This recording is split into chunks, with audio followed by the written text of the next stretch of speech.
It's Tuesday morning, about 6:15. Beautiful morning. I'm essentially dressed. I just need to put my boots on. Plan is to go along over here, probably follow maybe the snow line. I don't know if there's a snow chute that goes up all the way. It'd be nice if there is. It'd make for better travel than on these rocks. Then we'll go up to right there. The chute in the middle should take us up to University Shoulder up at the top.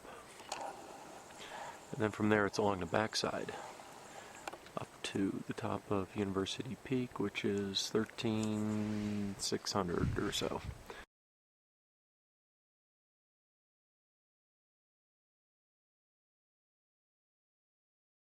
It's now 25 minutes into my trip.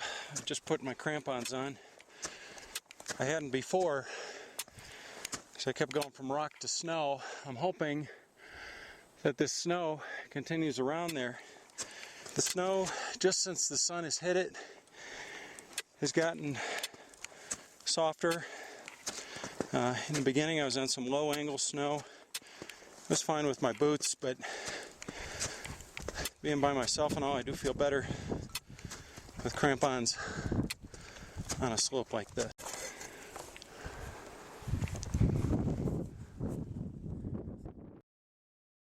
Well, I was hoping that there was a snowfield that traversed around this ridge. I hope I do not need to descend down to here and up and around. We'll see what that looks like. I'm at that point that I knew was the critical point to see what was going to happen here. What I'm going to need to do, this is just kind of slabby and all, but I got to get down there anyway, so I'm just going to backtrack here.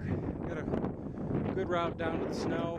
Once I get on the snow, it's very, very straightforward. Heading up, there's rock outcroppings there. I'm going to go to the left side. You can't see the chute right now. You can see the bottom of the snow. Snow goes all the way up to the top. I'll get over there and take a look.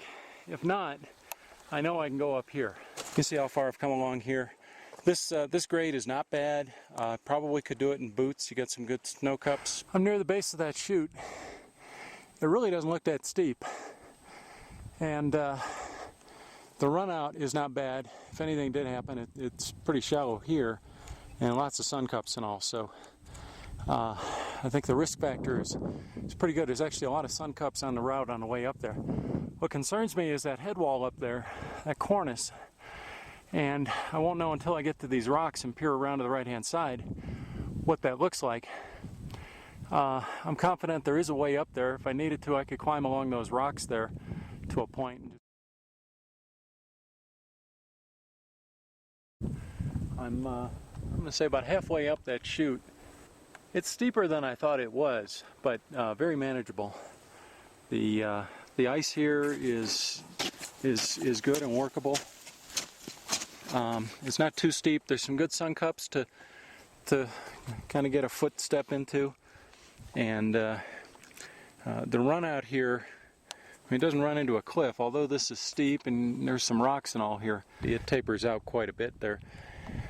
You can see the way that I came. If you know what you're looking for, you see the campsite. You can see all the lakes at this point. We're up around the height of the pinnacles now. Elevation 11,839 according to the watch, which has been pretty accurate. I think it's around 12.2 up there, so I guess that's about right, another 400 feet. All right. Take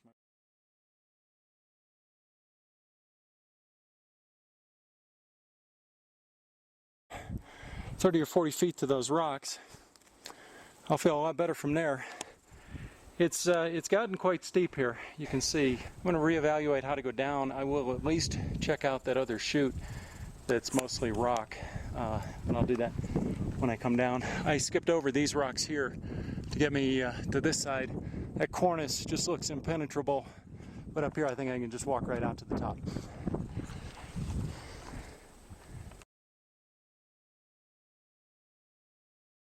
I'm up here at the cornice. It's a cornice over there, becomes a wall, and over here, well, it's just a steep slope. pretty steep. Very steep, actually. And then look at that. It's I'm up top now. Over kind of at the end of the rocks there, where the snow makes a bend. That actually is the slope that I came up there at the end. And believe it or not, that was the lesser of the evils.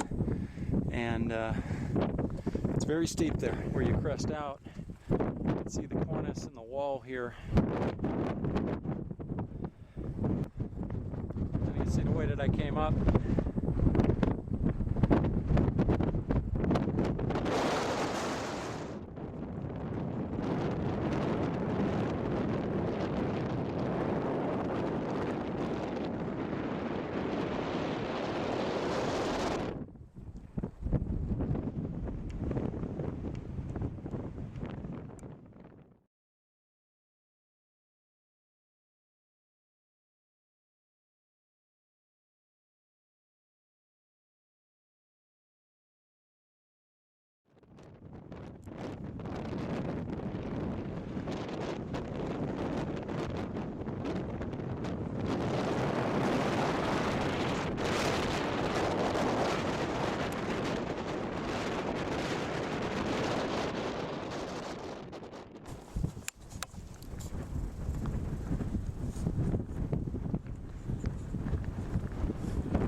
It's cold and windy.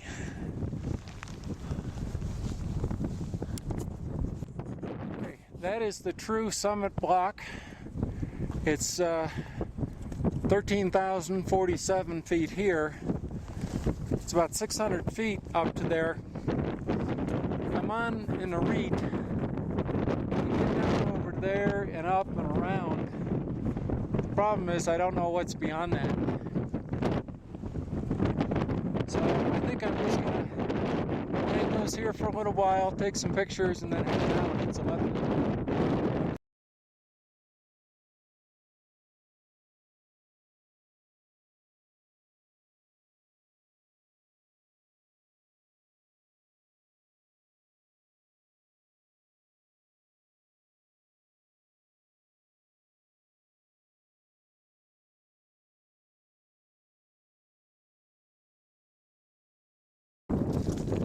Heading down, more or less the way I came up.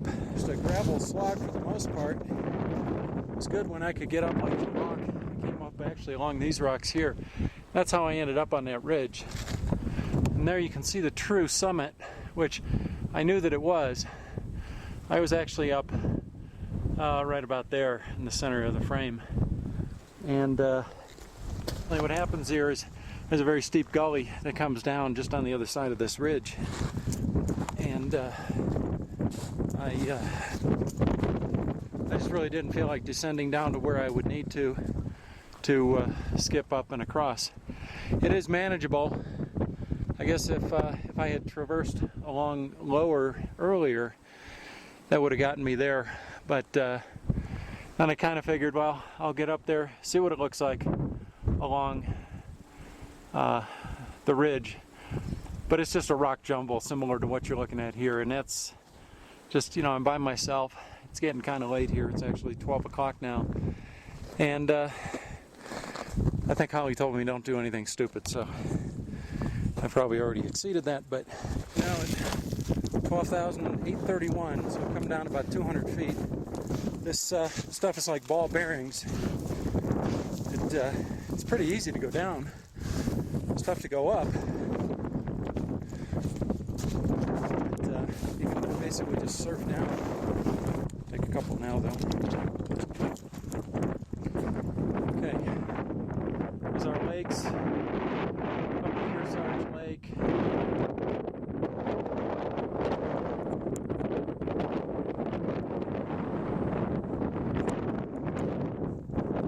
You can't beat the scenery. And the steepness of that Snow coming up. In fact, you can see the angle right there.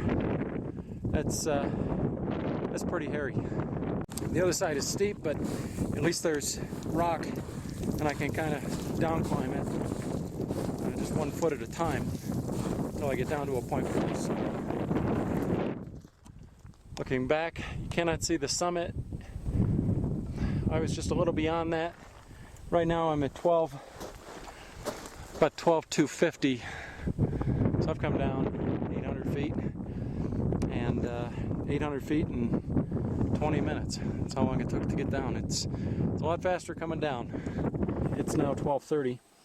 It took less than half an hour. I've been here for 5 minutes or so, so maybe 25 minutes to drop down 1,000 feet. Where I was is, I'll try and zoom in up there, hard to see really through the monitor. I was about right there, and you can see, and it looks close to the summit, but that's actually another 600 feet to the top. So it's bigger than it looks. I'm not feeling good at all about how the snow conditions are, given the steepness of the chute that I came up today. But it's rock on the other side, kind of similar almost to what we're looking at here, I think. And I can just get it one rock at a time. Here to the other side of that ridge, I was thinking this might be the better way down. It might still be. I'll have to see. This might be the more prudent thing to do here. Get me down to a point where the steepness levels out a little bit. Here you can see we're looking down the ridge of the Kearsarge Pinnacles.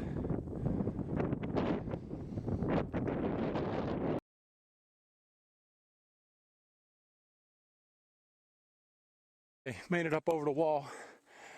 I didn't really like that snow there. I would not want to be doing it on the other side there. This is manageable. I think I should be able to shed some elevation here fairly easy. It is ball bearing, but I can see a way down through all this stuff and just get me down to that snowfield, and from there I can run home. So I think this is the way to go. This is the worst part here, where you can see all the rocks. Actually, they've all been coming down this gully and down to there. I think I actually can make it. I'll make it down to right there. I'm on almost flat and level snow compared. I guess I undershot my route coming down a little bit. I wanted to go down where it was all open there, all open rock. And I ended up going down more to the left. It's taken about an hour to get to here. And I'm just around the corner. I've actually caught up with my tracks. And it shouldn't take but 20 minutes or so to get back to camp at this point. And should be very safe.